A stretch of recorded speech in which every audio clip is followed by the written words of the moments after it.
Hello guys, may isi-share lang ko sa inyo. Kana bitaw mamalit mo og kuan. Mamalit mo og alahas sa online. Be careful lang. For my my experience ko doon sa Oman. Oman pa ako noon. Nagpalit ko og kuan. Online siya.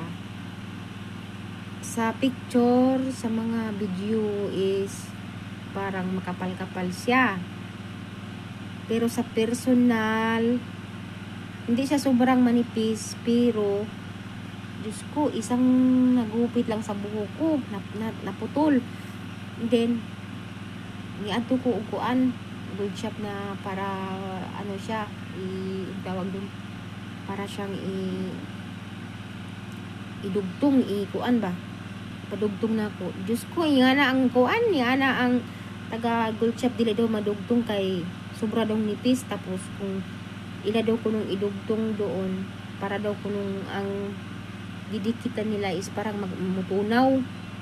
Muna akong giingon, kung mupalit mo gold is personal, kay makita nimo sa personal ug unsa kalig-on ug unsa kabagaon, kay ang picture ug ang personal diferensya. Ang picture baga siya tingnan, baga siya tan-awon.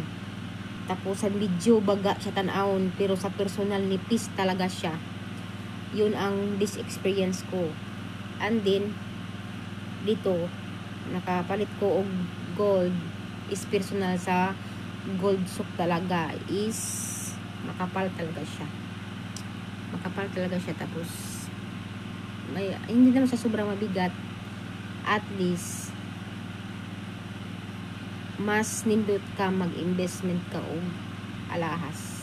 Mas nindot ka kay ang kwarta pag naas imong kamot, tapos masinsilyo mahanaw ra, diba? Kung nakay kwarta, mas nindot nga nakay ATM, tapos mapalit pug ka og alahas kay ngano, anong tawag doon,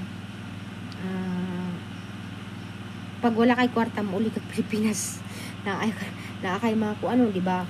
Uli kag Pilipinas, tapos nakay kwarta doon na maabot ang panahon na wala kay kwarta or unsa ba, or na emergency na akay maduulan, na akay magamit, diba? Ing ana mag-investment kay, pero ayaw mo pagpalit og online. Ay nakatry gid ko talaga. At dili ra ba mauli ang online. Pag mag-chat ka, dili na ka isisin. Dili ka isisin, tapos i-read na ang mga chat mo. Pag online, tapos walang resibo. Mas maganda sa jewelry shop pud ka magpapalit, kay kung magkinaon sa mabalik nimo may resibo, pwede ka magpunta ka doon, unsa naman dito, unsa man ni imo kuan, ganun, diba? Ganun lang.